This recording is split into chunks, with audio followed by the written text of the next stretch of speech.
lo mismo que hablar de los procesos de arranque. El proceso de arranque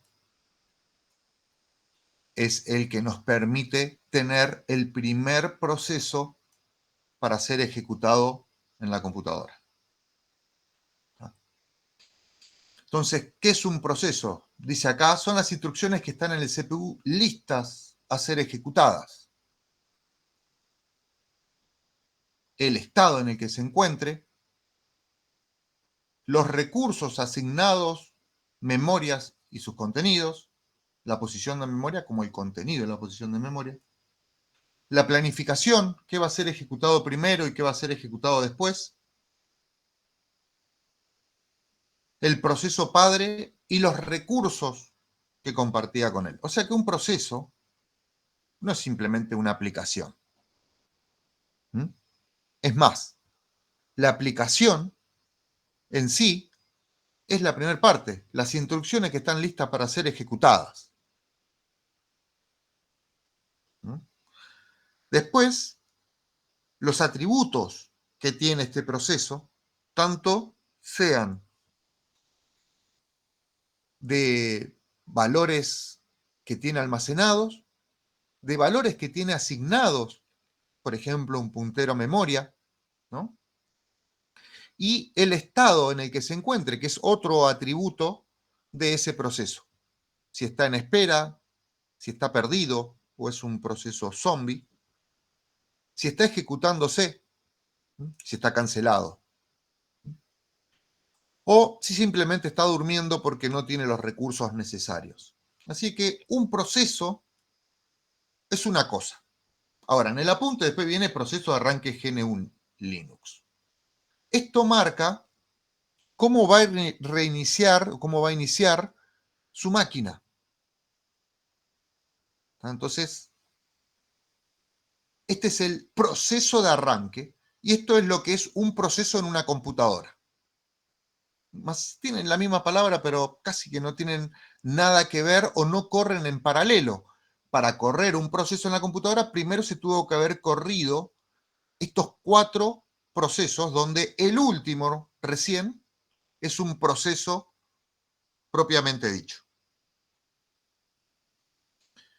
Como dice acá, para poder empezar a hablar de procesos en GNU Linux y del manejo de los mismos, es necesario conocer cómo es el proceso de arranque del sistema. O sea que estamos conociendo el proceso de arranque del sistema. El proceso empieza con lo que viene ya integrado en las máquinas en su memoria, en esa memoria ROM o CMOS, donde tenemos los procesos de entrada y salida básico de una PC, lo que nos permite interactuar, como cuando conectamos un Arduino con sus sensores, todavía no tenemos nada programado, pero sí tenemos los sensores. Entonces, lo primero que se carga es el BIOS. ¿Qué hace el BIOS? Verifica que los elementos mínimos que necesita la computadora para arrancar estén funcionando. Que todo el chipset de su mother tenga la verificación necesaria para poder arrancar. Se hacen todas las verificaciones. Si hay algún error, su motherboard se los va a indicar.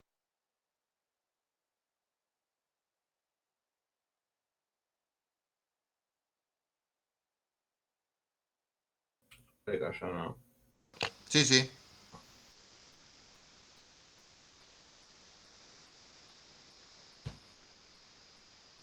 Bueno. Después, ¿qué sigue? El bootloader. El bootloader es el que nos permite cargar a dónde va a arrancar esto. Por ejemplo, si tengo 2 particiones primarias, que para ustedes ya tendrían que saber que son 2 particiones primarias, y en una tengo Linux y en otra tengo Windows, el bootloader va a permitir seleccionar cuál va a ser nuestro sistema operativo de inicio.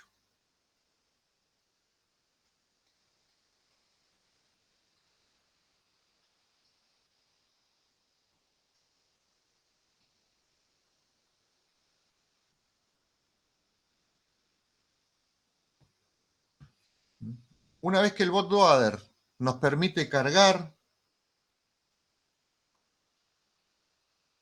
el sistema operativo, va a pasar a cargarse el kernel, esa pequeña porción de nuestro sistema que es la encargada de manipular, gestionar y permitir el acceso a nuestro hardware y a nuestro software. Eso quiere decir que el kernel hace la participación entre el software y software, entre software y hardware, ¿ah?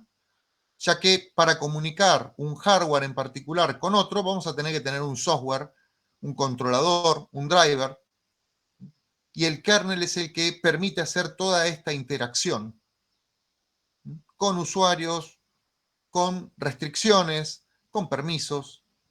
Todo esto lo va a permitir nuestro kernel. Una vez que el kernel se cargó, hay un proceso que está cargado en memoria. Ese proceso es el proceso init, es el proceso padre de todos los procesos. Acá tenemos la descripción de lo que pasa en cada una de esas etapas, en la etapa del BIOS, en la etapa del bootloader, cómo es el proceso, cuánto utiliza del master boot record, ¿no? Como vemos son tamaños muy pequeños. Y acá empieza la etapa del kernel, ¿no? Cuando nosotros pensamos en un sistema operativo, casi siempre pensamos en uno de escritorio, en un celular, pero lo central, lo primordial y lo que tiene que ser totalmente dinámico y que va cambiando constantemente es el kernel. Va cambiando constantemente porque constantemente va saliendo nuevo hardware. Y ese hardware tiene que ser compatible, adaptable. Así que el kernel, más allá de que es una pequeña porción de código, es lo más difícil de mantener.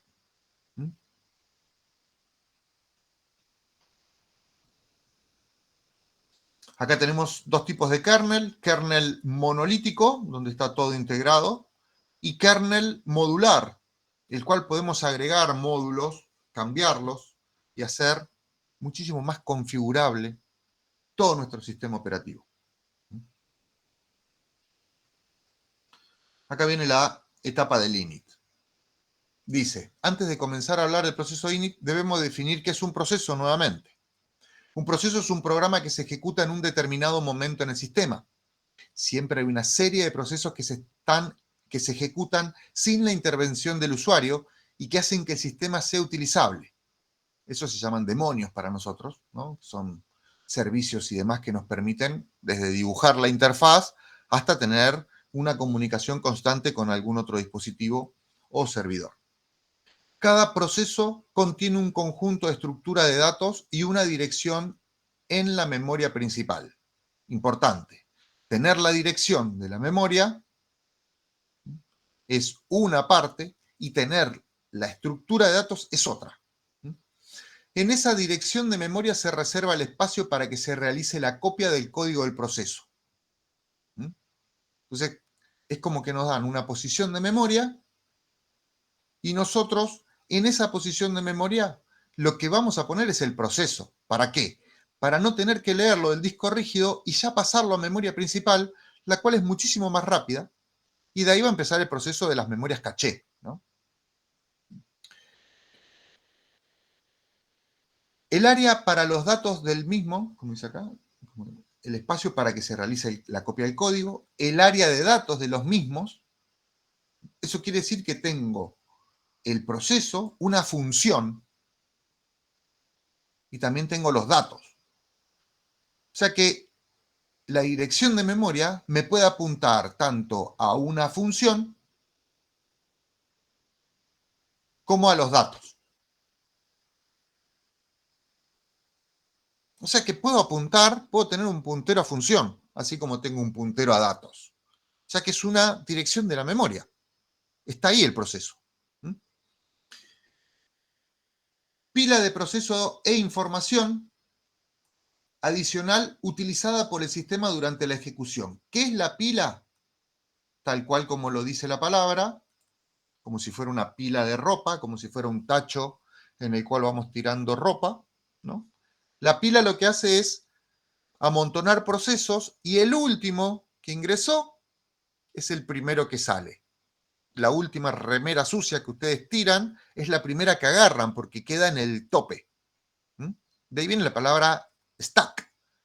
¿Y qué pasa si ese stack que yo tengo asignado me voy, lo desbordo? Me dicen, che, tenés 3K y yo le mando 6.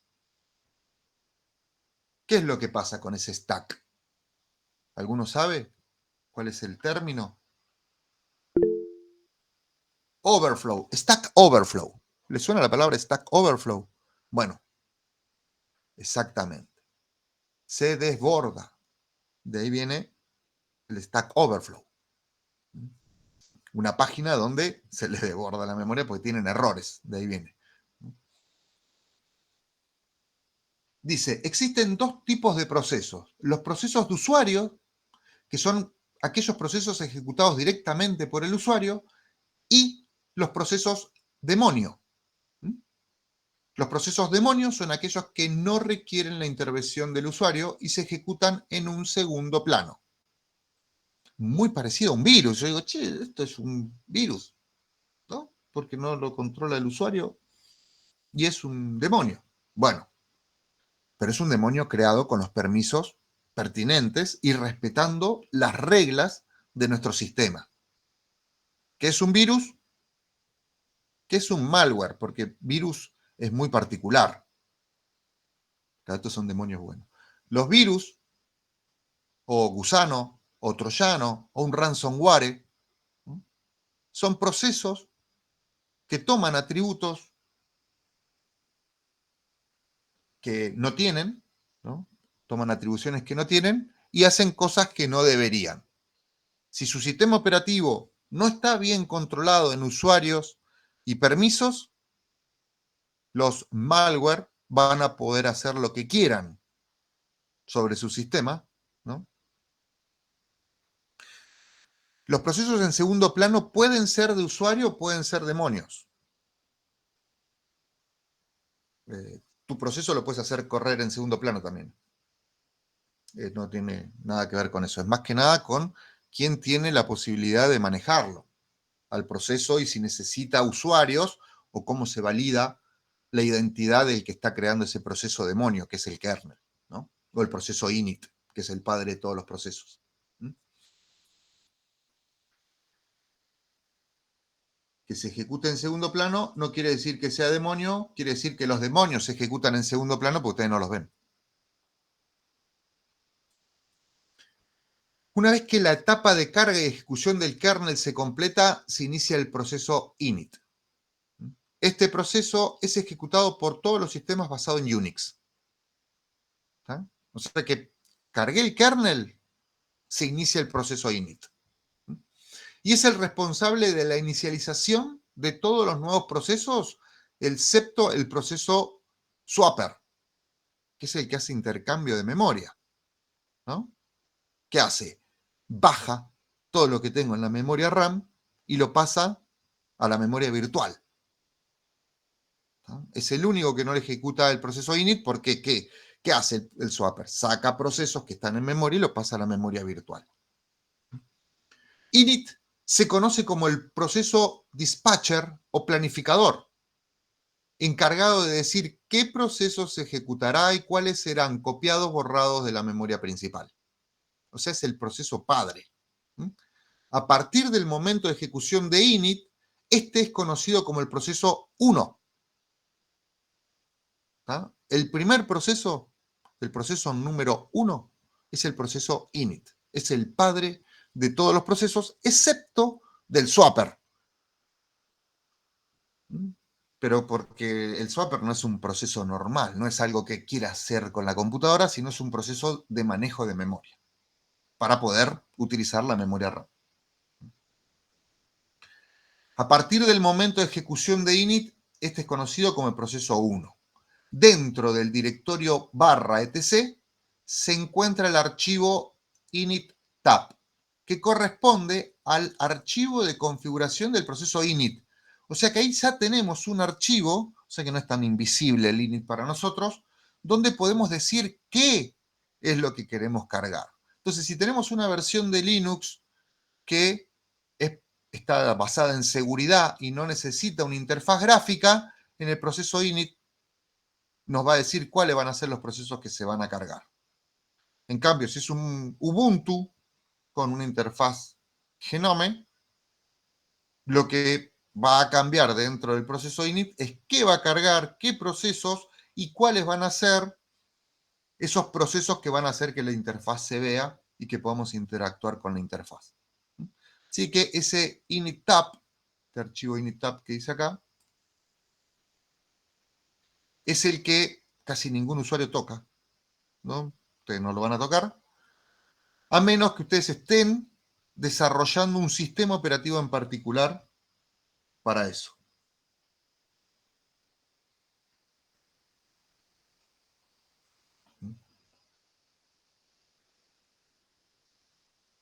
En GNU Linux, los procesos se ejecutan en forma jerárquica. Cada proceso es lanzado desde el proceso padre, por lo que el proceso lanzado se llama hijo. Podemos decir entonces que todos los procesos ejecutados luego del inicio del sistema son hijos del init. ¿De qué nos sirve esto? ¿O cómo lo podemos relacionar? Si cada padre tiene un proceso hijo, quiere decir que el padre conoce dónde está la dirección de memoria del proceso hijo. ¿Estamos? Por lo cual, si yo tengo asignada una porción de memoria y esa porción de memoria es de un proceso hijo mío, ¿no? Y yo termino la ejecución, soy un proceso que voy a buscar una API los países del mundo. Entonces, cuando termino de buscar eso, yo me voy, cierro, el proceso se termina. Ahora, si no está bien estipulado que los procesos hijos se cierren automáticamente cuando se cierra el padre, y yo tengo un proceso hijo con memoria asignada, esa memoria asignada queda bloqueada para ese proceso hijo. Pero el proceso padre ya está muerto, ya se fue, ya devolvió la API la información y el proceso padre se terminó. Pero la asignación de memoria queda asignada a un proceso que no tiene padre y que el hijo tampoco se puede ejecutar porque tampoco tengo el código, porque se terminó el proceso padre que me indicaba dónde estaba el código, solamente tengo un puntero a memoria. En ese caso, cuando pasa eso, ese puntero a memoria es un proceso zombie. No es alcanzable, no es recuperable, porque simplemente es un bloqueo a un puntero a memoria RAM. Esos procesos zombies, según el lenguaje y según la tecnología, tienen sus recolectores de procesos o recolectores de memoria, donde detectan que la memoria está bloqueada, pero no está referenciada por nadie, o sea, el proceso padre dejó de existir y nadie lo referencia, quedó huérfano ese puntero. En ese caso es cuando aparece un proceso huérfano. ¿Por qué? Porque no sabemos quién es el padre, es inaccesible y es simplemente un bloqueo de memoria que se había pedido antes.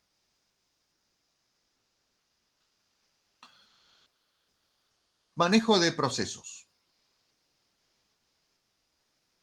La estructura de datos referida a los procesos contienen información que permiten el manejo de estos. Algunos de los datos que contienen son mapa de espacio de proceso, estado actual, prioridad de ejecución, máscara actual de la señal de proceso y propietario, salvo el proceso init que tiene el PID 1, todo lo demás son creados por otro proceso.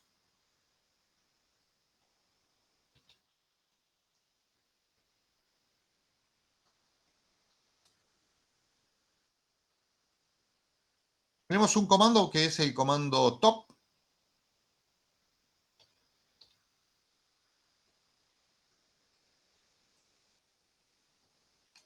Y tenemos el comando.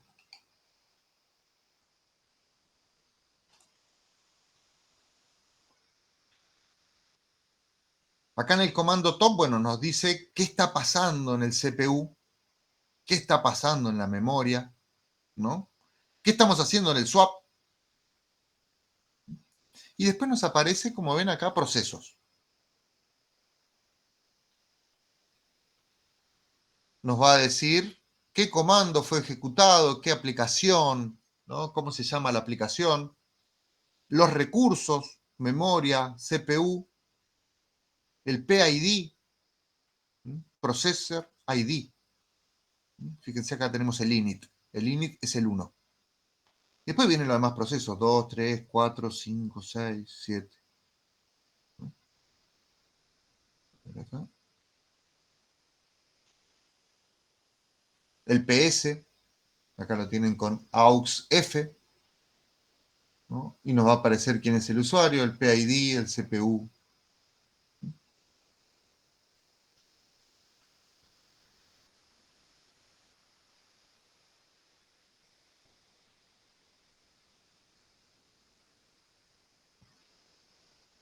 Este es el mismo.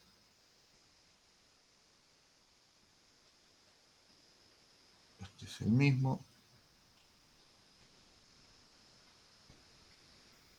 Este es igual también, ¿no? No.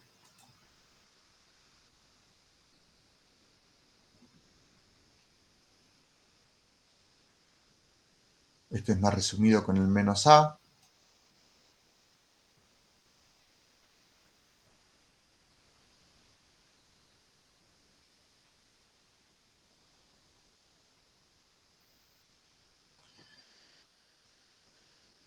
Entonces vamos a tener un PID que nos va a dar la información, tanto con el comando PS o con el comando TOPS. Acá me quedó el McAfee de propaganda. PS, AUX o el man PS y vemos cómo utilizarlo. Ponen PS y ya les da cuál es el proceso y qué está usando, ¿no? Y el PID es el que nos va a permitir identificarlo. Es un identificador por el cual nosotros podemos, por ejemplo, suena mal, pero podemos matar el proceso, ¿no? Si matamos el proceso, ese proceso deja de ejecutarse, ¿no? Octa, Sí, PID sería Process ID. claro, exactamente. De ahí viene el PID.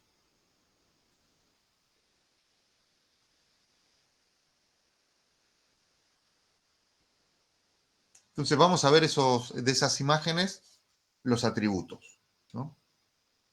Process Identification o Process ID es el número identificador del proceso del sistema. Se asigna de forma secuencial a cada nuevo proceso que se crea. O sea que si creamos un proceso y estamos en el proceso 13.500, quiere decir que hay 13.500 procesos que se crearon antes. No quiere decir que estén vivos todos. Quiere decir que se crearon esos procesos y que ya murieron o pasó algo, ¿no? PPID, el proceso padre, ¿quién lo llamó? La mayoría lo va a llamar el init. A un subproceso de una API o de una aplicación que hagamos nosotros lo va a llamar el padre y ese proceso va a tener un número, entonces voy a saber, por ejemplo, de qué consola viene la operación o de qué aplicación. Si mato al padre, me voy a quedar con un proceso zombie, ¿no? Y en el proceso voy a tener que identificarlo con el PID para poder matarlo, no el proceso. El o Group Identification del usuario se creó en el proceso UID y el número de identificación del grupo de usuario GID. Solo el superusuario y el usuario que creó el proceso, llamado propietario del proceso, pueden modificar el estado de la operación de los procesos. Estos dos números son los que nos permiten acceder al proceso. ¿Mm? Pero viene una redundancia acá abajo. Dice el EUID y el EGID, Effective User Identification y Effective Group Identification. Estos números identifican al usuario que ejecuta el proceso. Es a través de este número y no del UID y el GID como el sistema determina para qué fichero el proceso tiene acceso. ¿Tá? Más allá de esto que lo identifique, nosotros lo podemos utilizar, el que utiliza es este. Prioridad. La prioridad de un proceso afecta el tiempo y el orden.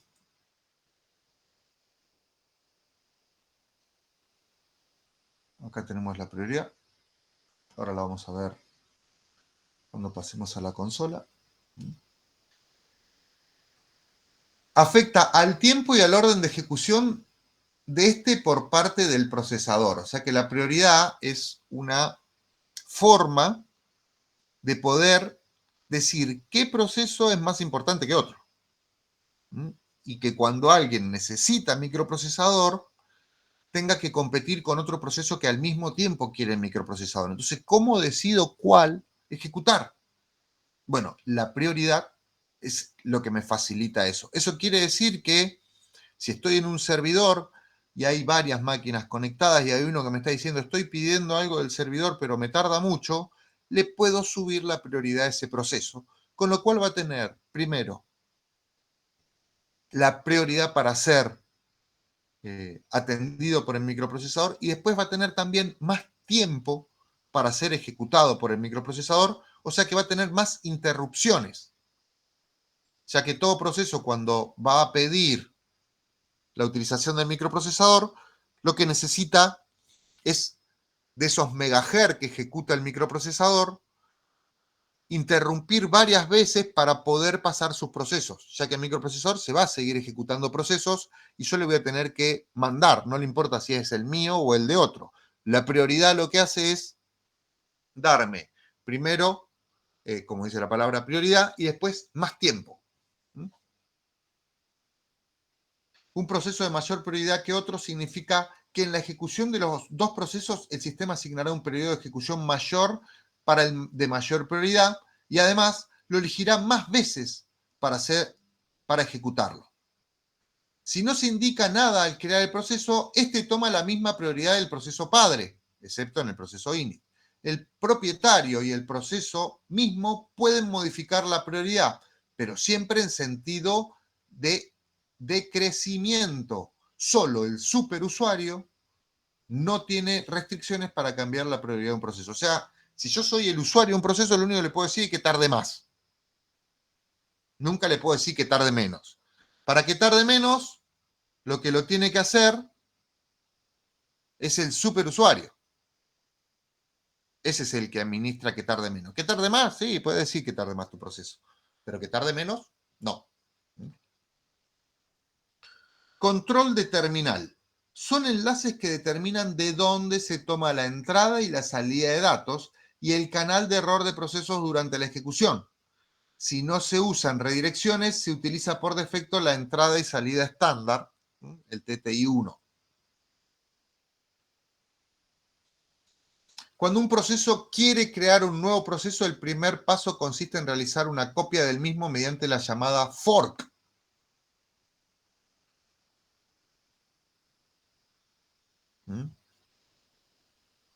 Así que una instrucción que es de C, del lenguaje que están aprendiendo ustedes, nos va a permitir primero hacer una copia del mismo. O sea, si yo quiero otro proceso, sí o sí tengo que hacer una copia. La operación fork crea una copia idéntica al proceso padre, salvo en los siguientes casos. El nuevo proceso tiene PID distinto y único. El PPID del nuevo proceso es el PID del proceso padre.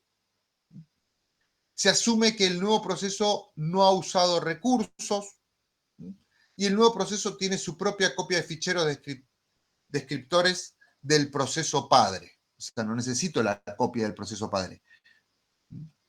Para poder ver los procesos en ejecución en tiempo real, se puede utilizar el comando top. Esto de la creación del proceso es cuando yo quiero utilizar los mismos recursos de mi proceso padre, directamente hago un fork. Ahora, en alguna de estas ocasiones, yo puedo tener procesos particulares y especiales que no cumplan con esa condición de querer copiar el mismo proceso, sino que ya tiene o archivos descriptivos o tiene otro PID, o crea un proceso que es hijo, pero en realidad no es hijo, ¿no? Crea otro proceso libre que no es hijo, pero lo crea un proceso nuestro.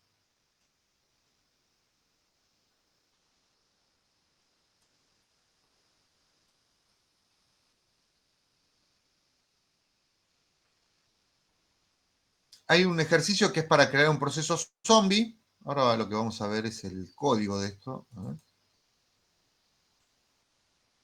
Vamos a descargarlo.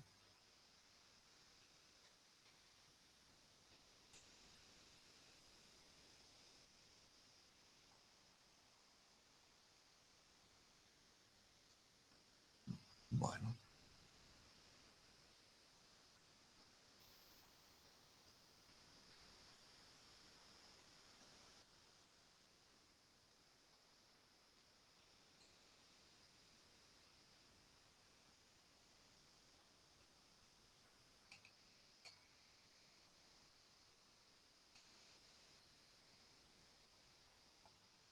Profe, ¿eso lo van a hacer ahora o...? Sí, ahí no, se los extraigo, después lo hacen ustedes. Ok.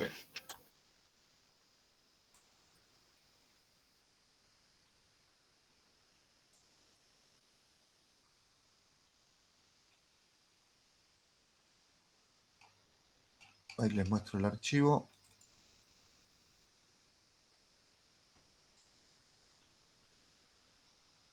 Y este otro.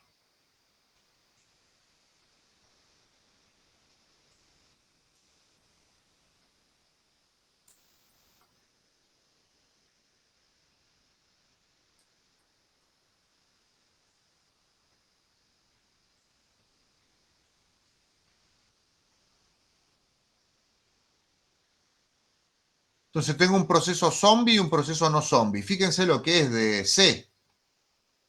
Es muy fácil crear un nuevo proceso, ¿no? Entonces, un proceso, tanto el zombie como no zombie, usan el fork. ¿Y el fork qué hace? Copiarse de este proceso que está acá adentro. El main ya es un proceso. Entonces, cuando hago un fork, lo que estoy pidiendo es una copia de esto donde estoy parado. Y la diferencia entre un zombie y un no zombie,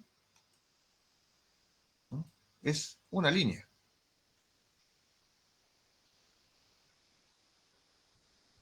¿No? ¿Y cuál es la línea? La que espera.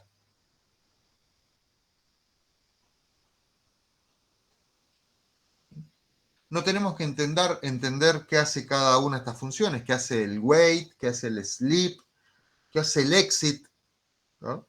No las tenemos que entender. Lo que sí tenemos que ver es que para crear un proceso hijo, tenemos que hacer un fork. Cualquier otra cosa que hagamos no está creando un proceso hijo, está creando otro proceso. O está dentro de nuestro proceso. Esto no es muy común para ustedes desarrolladores que en el primer cuatrimestre empiecen a crear procesos porque es un manejo interno de su hardware o de su sistema operativo.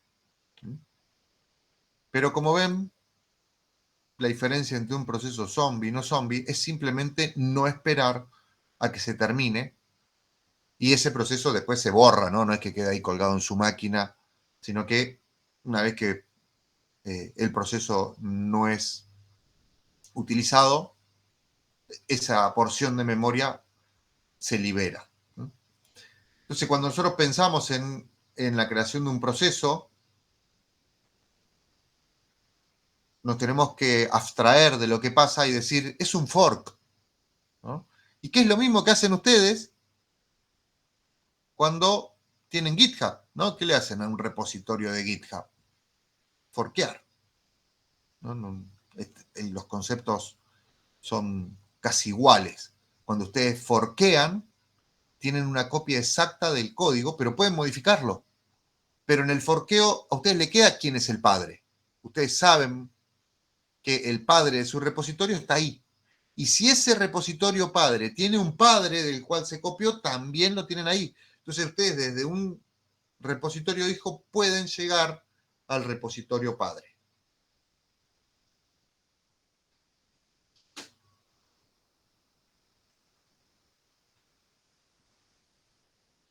Una pregunta, ¿fork qué sería como clonar? Claro, sí, no es clonar. Sí, ponerle que es clonar. Es forkear. Lo mismo que haces con el repositorio de GitHub. Si lo traducís al castellano, fork, ¿qué significa? ¿Alguien vio Forky? Ahí está, de ahí viene Forky. Toy Story. Excelente. Ahí tenemos un Forky.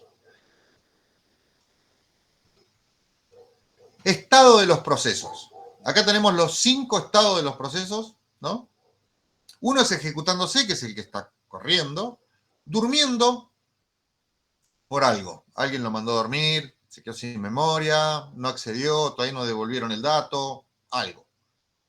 Swapper, se fue de la memoria RAM.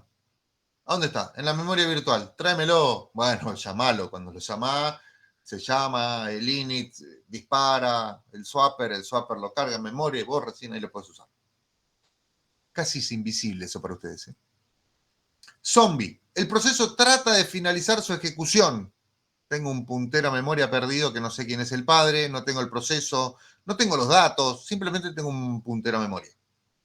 Parado o stop it. El proceso no puede ser ejecutado. Lo paré. Le dije, no, hasta acá. Lo paré yo o se paró porque rompió. Pero el proceso se fue, se terminó, ¿no? Pero está parado ahí. Todavía no lo eliminé, quedó parado. Como dice acá, cuando uno ejecuta un proceso, necesita el proceso recursos. Memoria, microprocesador, hardware y datos. El sistema duerme un proceso en el momento que necesita recursos del sistema que no puede obtener de manera inmediata. O sea, querés acceder a una posición de memoria, a un hardware, a internet, a lo que sea, y no lo podés hacer, automáticamente el sistema te duerme. No es que te duerme 2 semanas, sino son ciclos del reloj hasta que obtiene nuevamente esos recursos. Como dice acá, los procesos dormidos esperan que ocurra un determinado evento, por ejemplo, entrada de datos, una conexión de red. Los procesos dormidos no consumen tiempo del procesador. Eso quiere decir que ya están transformados en código de máquina, están en algún lugar, memoria RAM o memoria virtual, listos para ser ejecutados. No quiere decir que están en el disco rígido esperando que alguien los llame. No, ya dejaron de estar en el disco rígido, o si están en el disco rígido, están en la memoria virtual. Y esos procesos siempre se vuelven a activar por algún evento. Procesos de intercambio, ¿no? Se encuentran en la memoria principal del sistema, se vuelcan a la memoria de intercambio, ¿no? Cuando me quedo sin memoria principal o cuando necesito esa memoria principal para otro proceso, yo puedo liberar dejando todo lo que yo tengo en memoria RAM tal cual, bit a bit, copiado en la memoria virtual, que es una parte del disco rígido, que como sabemos, si le pone un disco rígido estado sólido, va a andar muchísimo más rápido porque va a trabajar como si fuera una memoria RAM. Profe, Diga. esta memoria virtual solo aparece porque estamos trabajados con máquinas virtuales, ¿no? No, la memoria virtual la tiene tu Windows también. Ah. Es más, tiene un archivo grandote en el C que ocupa mucho lugar, que tiene toda esa información, que es la memoria virtual. Okay. ¿No? ¿Alguno sabe cómo se llama ese archivo? Muy buena pregunta de parcial. Pero de Windows no preguntamos, así que no la vamos a preguntar. Pero hay un archivo. Es el volcado de memoria. ¿Cuál es? Sí, me dejó con la intriga. Anda a saber. Ah, bueno. Averiguarlo. Es Google. es la carpeta esa famosa, creo que era No lo digas. 32. ¿Cómo se Ah, llama? ok, No, ok, ok, no, no, ok. Windows 32 capaz, no, ahí tiene Mm, la... Vendría a ser el live para nosotros Windows 32, de acá, donde están todas las librerías. Bueno, proceso zombie. Cuando un proceso está zombie, no se puede volver a ejecutar. O sea, no es que quedó sin padre y yo lo puedo rescatar, no, está sin cerebro, no. Ya está, ya fue. Por eso se dice que es un proceso zombie, pero después si empezamos a ver en realidad qué es lo que tiene, no es un proceso, no son los datos, es un puntero a memoria que está bloqueado.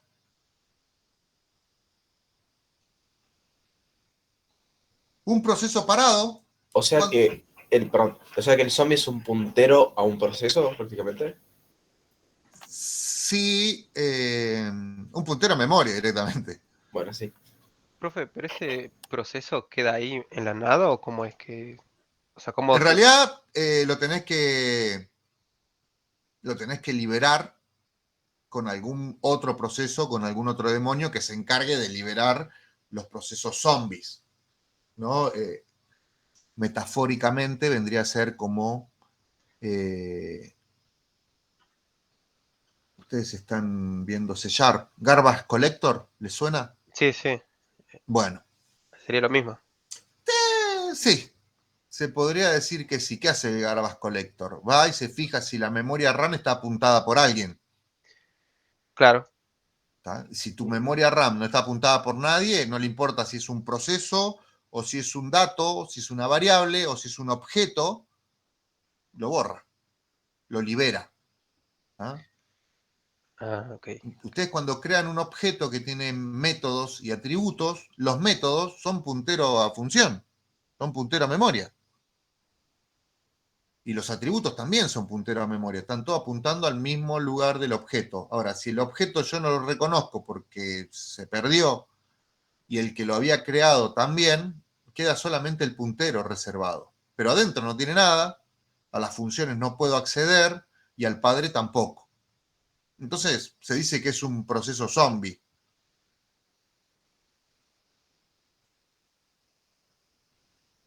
Dice acá, el proceso está parado cuando no se ejecuta. La diferencia entre un proceso dormido y otro parado es que el último no puede continuar ejecutándose, ya fue, ¿no? La siguiente situación lleva a un proceso de estado de parada. Cuando ustedes pulsan control Z, se paró, ¿no? Pero también podemos poner control C, ¿no? Pero ahí medio que no se para, por ahí se pasa dormido. Eso después lo vamos a ver con los procesos que vamos a tirar.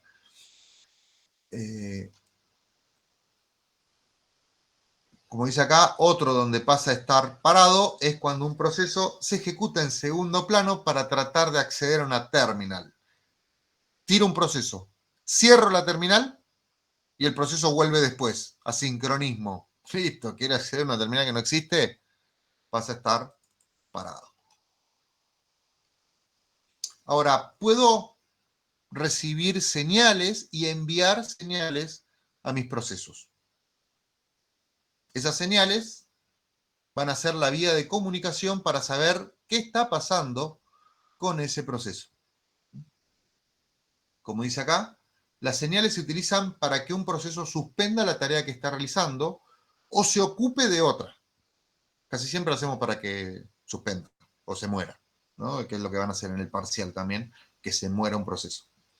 Cuando se envía una señal a un proceso, este puede actuar de dos maneras.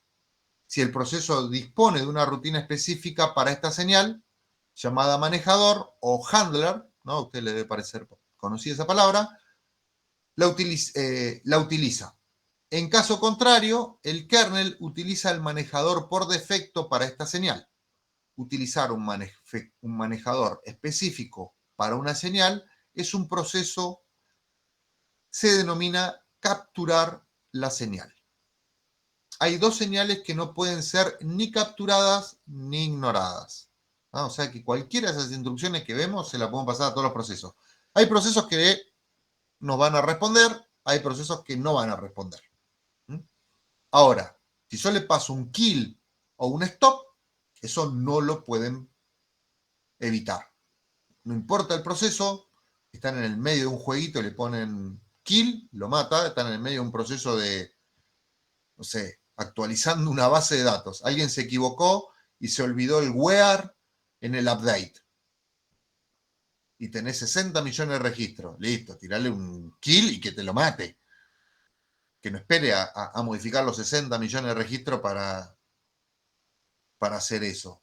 Está, o tiro un kill o desenchufo la máquina. ¿No? Si no quiero que me afecte todos los registros, hice un update y me olvidé el where y tengo 60 millones de registros y veo que el disco empieza a moverse y no quiero que modifique todo y no soy un experto en base de datos, no tenía backup y no sé cómo hacer un rollback. La que me queda es o aprieto el botón de apagar la máquina hasta que se apague o desenchufo la máquina. La otra es tirar un kill. Todos los procesos deberían funcionar, el kill debería ser el más rápido, porque por cada interrupción nuestro proceso va a tener que interpretar esto y no lo va a poder ignorar. Y profe, ¿no es mejor tirar un stop en ese caso? Sí, sí, puedes tirar cualquiera de los dos. Pero, ¿cuál sería exactamente la diferencia? Que el stop podés continuarlo y el kill lo mataste. Lo tenés que volver a ejecutar si tiras un kill. Sí, No. exactamente. Pero no eliminás el proceso. Sí. Sí, sí, con el kill lo eliminás. Pero no entiendo, tipo, con el kill eliminás el proceso y lo tenés que volver a crear el proceso. Sí, si lo querés usar de vuelta, sí. Tenés que crearlo de cero entonces. Claro. Siempre el proceso lo vas a crear de cero. Ok. Por eso tienen acá, fíjense, el syskill, que es el que vamos a usar para destruir. Y este que lo termina el programa. Sixterm. Sixterm termina cuando termina la ejecución. El syskill es ahora, right now. Y lo bajan. Y el 19, el six stop, que lo para. Frena ahí. Y acá tienen el SIGCOM para continuar después de parar. ¿Cuál vamos a usar nosotros? El 9. Este. A destruir procesos. Entonces, para poder destruir un proceso, ¿no? Tenemos que tener el PID. Si no tenemos el PID, vaya uno a saber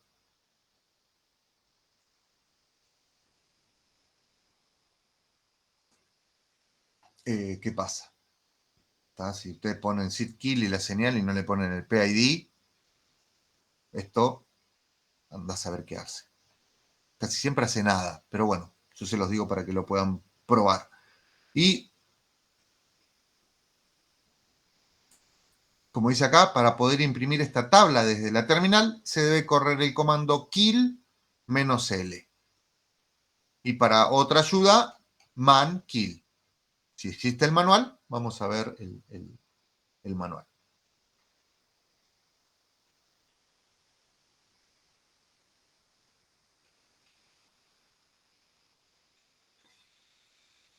Acá está la explicación de cómo funciona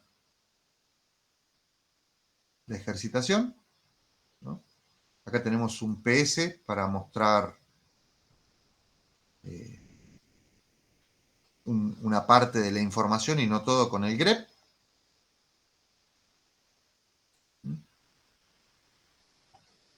Y para que ustedes puedan probarlo, tienen el zombie en C y también tienen el zombie compilado. En el apunte usted le dice cómo hacer para generar, ¿no?, sus ejecutables, pero ya vienen compilados. Si ustedes quieren probarlo y quieren ejecutar, hacer el ejecutable o compilar ese archivo en C, ¿no? No sé si lo hicieron en el primer cuatrimestre esto en algún momento, pero para hacer el proceso y que después por consola lo podamos invocar, tienen que ponerle el cc, el archivo "-o", para que genere el archivo objeto, y ahí podemos tener nuestra ejecución. Así que esto tiene una parte que les explica cómo hacerlo, pero también tienen la versión fácil donde ya lo tienen hecho, ya lo tienen preparado y lo único que tienen que hacer es llamarlo dentro de la consola. Por supuesto, llámenlo en la consola de Linux, no lo llamen en la consola de Windows.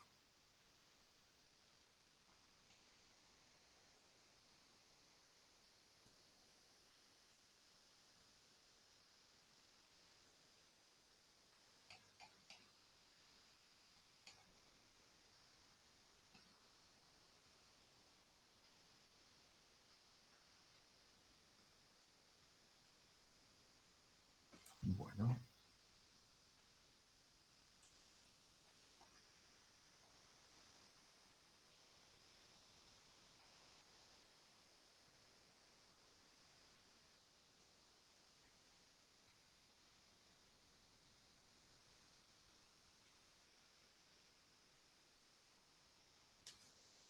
Bueno, antes de seguir con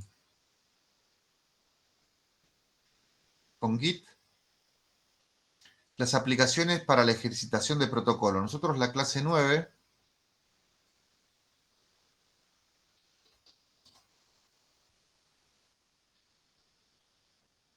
vamos a ver protocolos.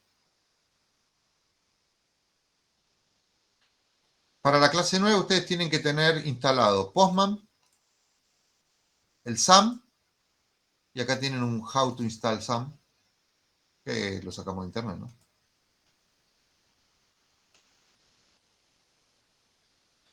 Aclaración y muy importante, no pienso repetirlo más de 10 veces esto, pueden hacerlo en Windows, ¿tá? No es necesario que lo hagan en su Ubuntu. ¿Ah? Igual vamos a hacer cosas que después vamos a ir entendiendo, que es este 775, la clase que viene vamos a ver usuarios y permisos también y vamos a trabajar con esto. ¿Ah? Lo pueden instalar en su Linux o lo pueden instalar directamente en Windows. Vienen acá y se bajan el de Windows, el que quieran, el que elijan. Si no le anda, se bajan el otro. Tienen 3 opciones y si no le anda, le bajan el otro. ¿Va? Pero casi siempre funciona con el primero. Da lo mismo Quadros 3, ¿no? Che, el que ande. Esto para la clase que viene deberían traerlo instalado. Lo que vamos a hacer es un ejercicio y ustedes van a ir trabajando en su servidor local. ¿Tá? Porque que yo les muestre acá el protocolo no tiene sentido. Y como su servidor va a tener que tener un acceso, vamos a usar Postman para acceder a ese servidor. Abran Postman, pruébenlo. Para probar Postman hay una dirección que es la de REST Countries.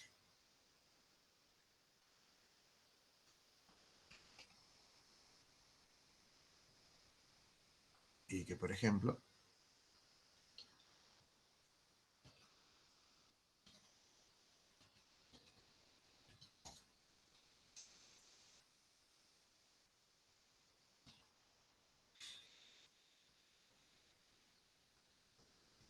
esta tendría que ser la dirección donde podíamos probar Postman, ¿no? Y Postman también podría estar en Linux o en Windows.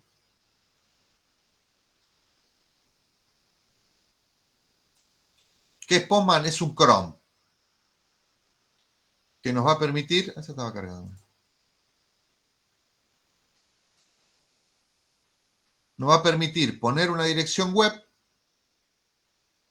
enviar send y ver qué nos devuelve. Y en este caso nos devuelve los datos de la República Argentina. ¿Tá? Nos permite consumir información de servidores en formato de datos de servidor. ¿Qué pasa si acá le pongo Google? O le pongo un servidor que no existe. Me dice que no existe. ¿Tá? Este no existe porque todavía no lo di de alta. La clase que viene vamos a trabajar con el localhost. Entonces acá le pongo google.com. Me devuelve la página de Google. Pero el texto, el HTML con el CSS, porque lo que me devuelven o lo que yo trato de tomar es el texto. ¿Puedo verlo como HTML? Y sí, lo puedo ver como HTML. Pero la idea es ver el texto que me devuelve y consumir desde acá, ¿no? Usar un protocolo para poder consumir datos de una página que no tengo y con estos datos hacer algo. ¿Ya? Nosotros vamos a ver cómo comunicarnos con POST y por GET. Esto no debería andar, debería tirar un error, porque no tengo el servidor. Me dice que en esta dirección no existe y si voy a ver la consola, me dice los errores que tengo ahí que no se pudo acceder y a cuáles sí pude acceder, ¿no? Así que estas dos aplicaciones, Postman y SAM, las tienen que tener, así la clase que viene podemos empezar a trabajar con esto.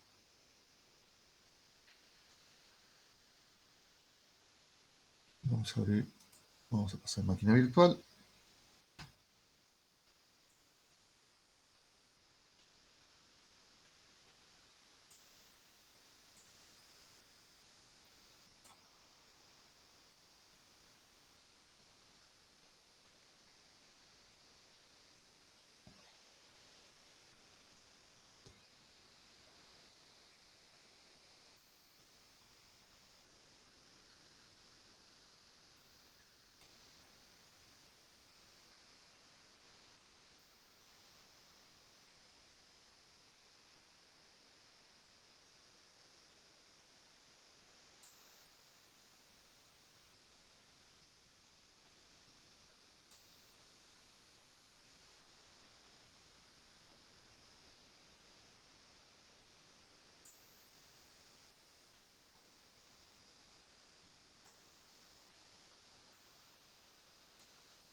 Todos se inscribieron al TP grupal, ¿no? Pues me faltan 10 personas.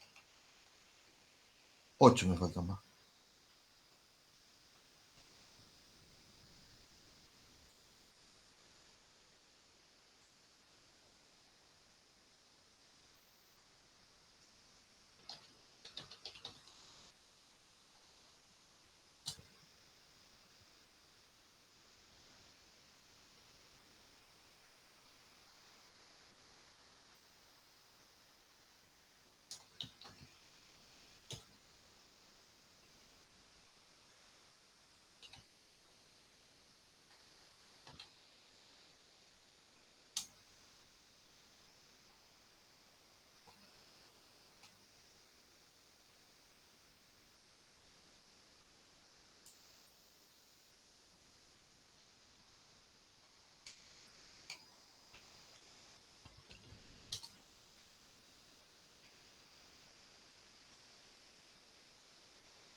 Profe, Diga.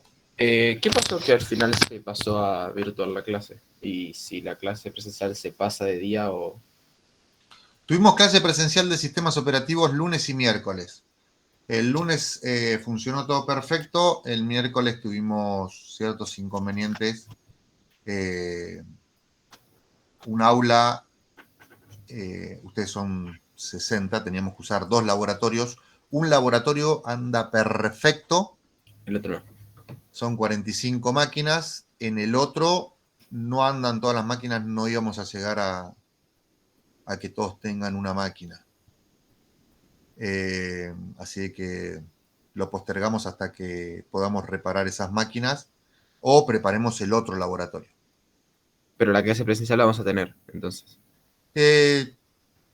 Sí, si no la tenemos la semana que viene, va a ser la otra. Si no, va a ser en la fecha final. Pero la idea es que cuando ustedes vayan, el laboratorio funcione a pleno. Si no Funcione, funciona a pleno, estamos en problemas. Ok.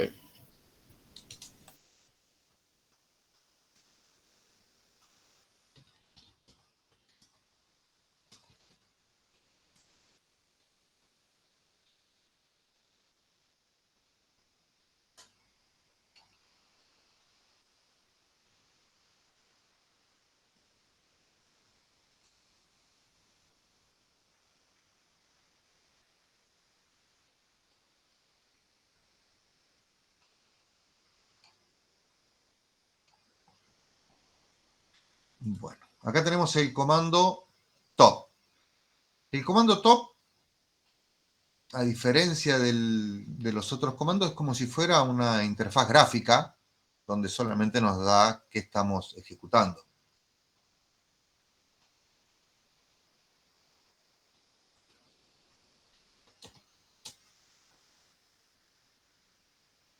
Top. A veces me aparece el proceso, a veces no. El init siempre aparece. Este es el top que está acá.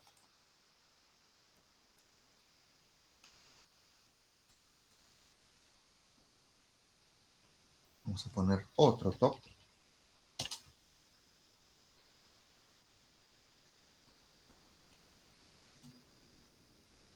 Acá está el otro top. Entonces me va mostrando qué proceso voy ejecutando.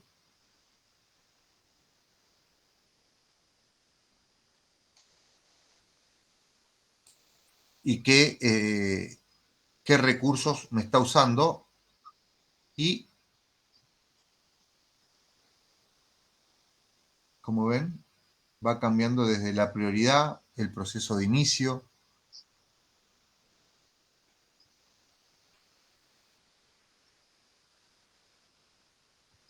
Entonces vamos a abrir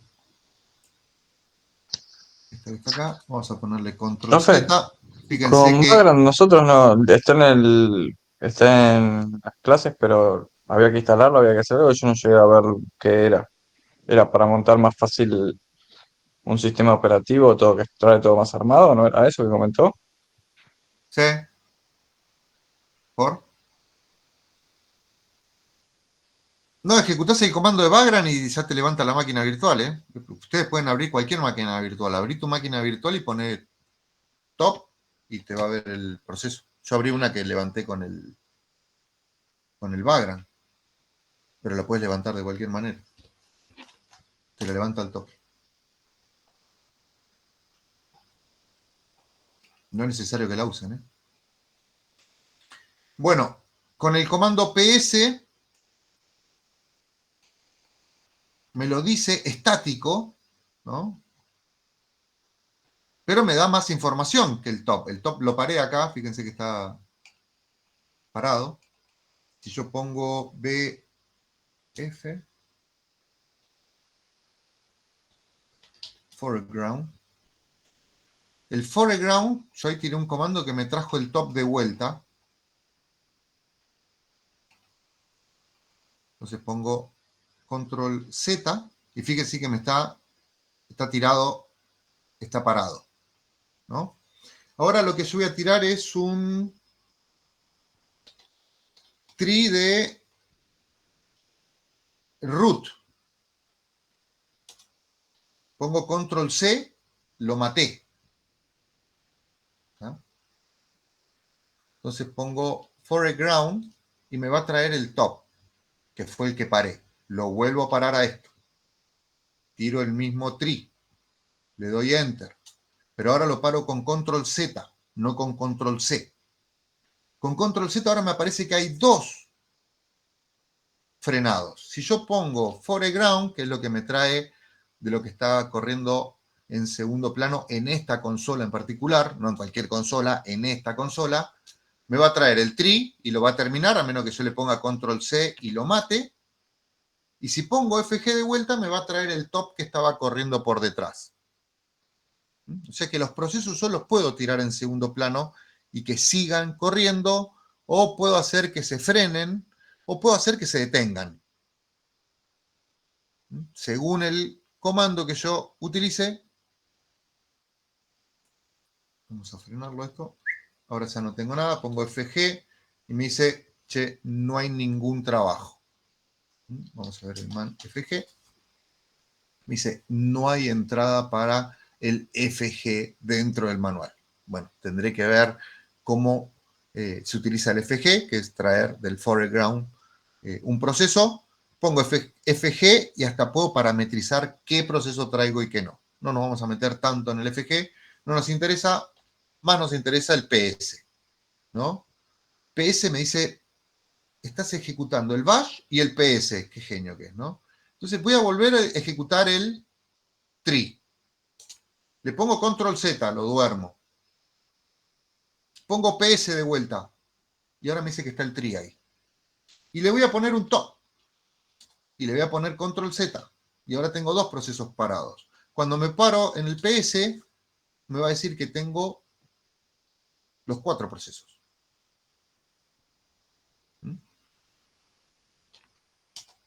Man PS.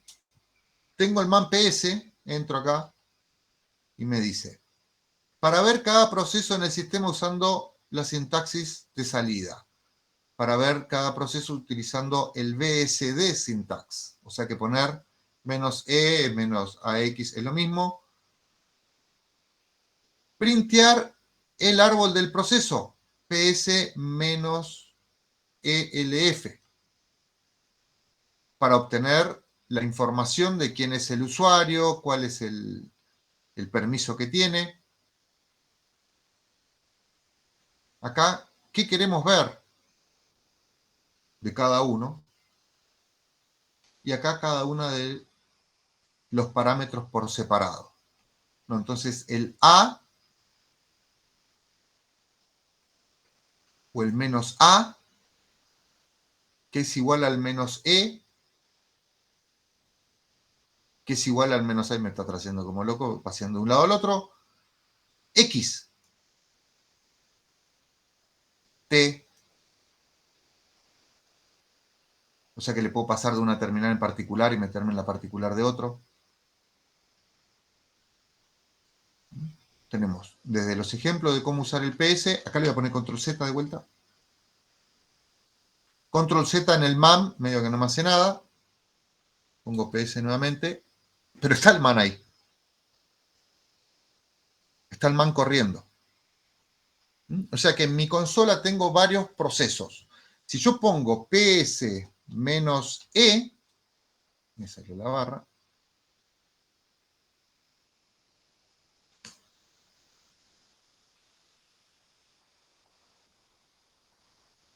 me aparecen todos los procesos.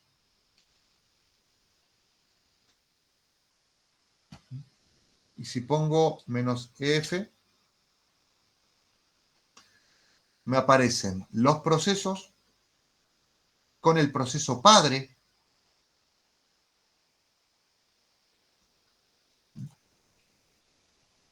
y con el archivo de referencia.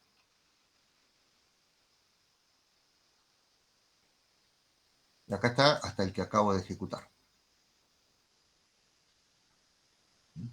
Y me dice de qué consola, dónde, quién es el proceso padre.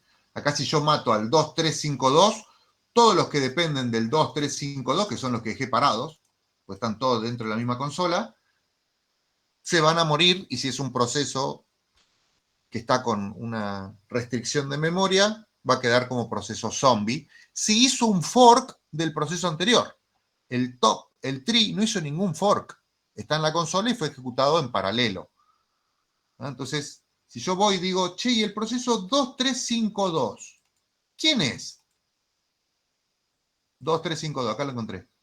Es del usuario Vagrant, que es el que ingresé, el que está en la consola. El proceso padre es el 235. Acá me voy a buscar el 225, digo. Entonces voy a venir acá y voy a buscar el 225, a ver dónde está. Es este. Que es una terminal.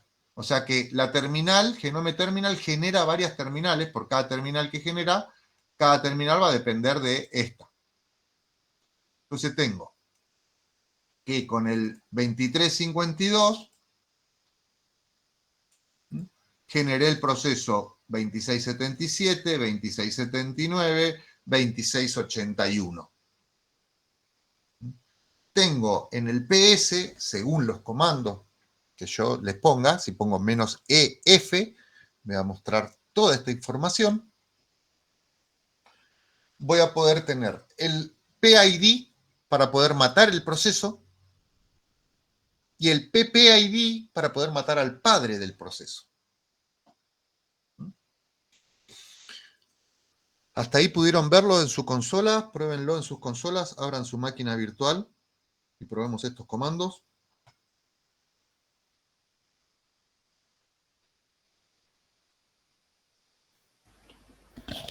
Profe, Diga. si intento detener el root, se acaba todo, ¿no? Onda, tengo que Probá, cerrar y probá. bueno, vamos a ver qué pasa. Claro, claro, claro. Profe, entonces el top es un proceso que te muestra los procesos actuales, ¿no? En realidad, todos los procesos son procesos que el PS es un proceso. Claro. Son todos procesos. ¿Y qué diferencia? O sea, ¿qué es? Porque viste que cuando tiras top es como que está corriendo. Claro, hay alguien que lo está actualizando. El top es un programita que, aparte de mostrarte el dato, te lo va actualizando cada cierto tiempo. Ah, Entonces, como que hace un refresco y pregunta nuevamente.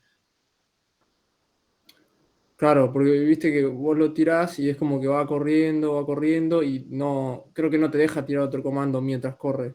Al menos que No, lo tenés tipee. que dormirlo. Claro, tenés que tener una consola abierta con el top por un lado y abrir otra consola para hacer otra cosa. Claro. Y si no, en ese sleep, ¿no? O sea, Claro. control Fíjense Z. que yo acá en esta consola dejé corriendo el top, ¿no? Y me aparece acá, es esta, que es la consola 0. Esta es la consola 2.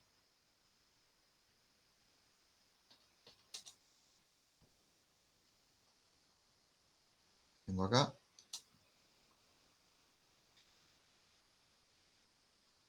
Y acá me apareció la consola 5 ahora, que tiene el otro top.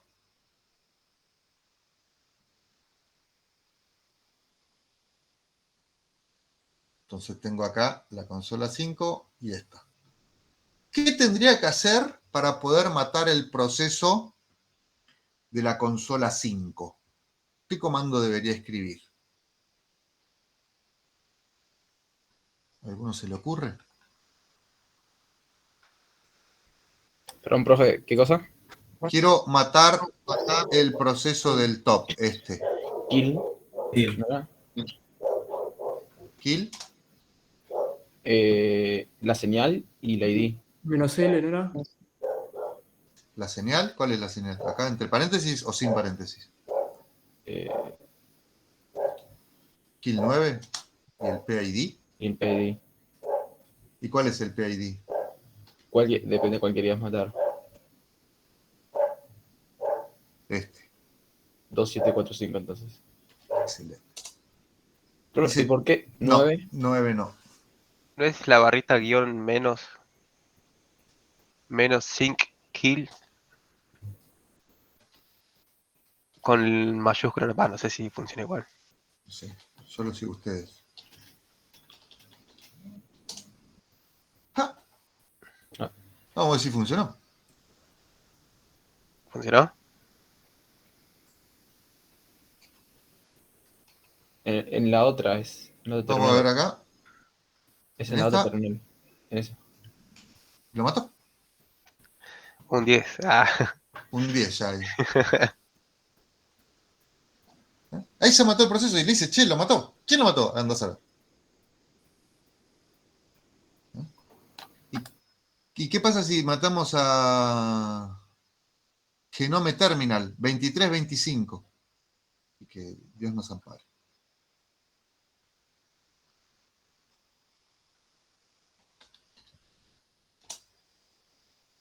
¡Ah! Mató el de las consolas. Desaparecieron las consolas. Las consolas también son un proceso.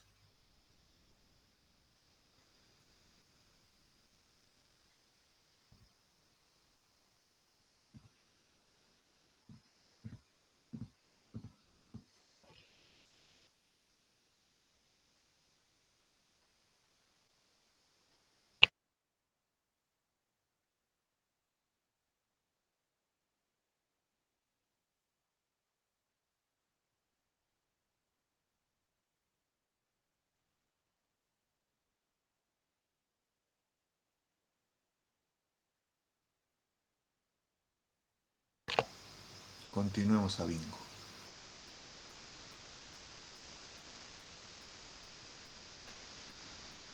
Bueno, hagamos un recreo. Después del recreo continuamos con esto. Así que vamos a hacer un pequeño recreo de 20 minutos. Volvemos y media y continuamos con sus máquinas virtuales. Listo, vamos a hacer algunos jueguitos con procesos.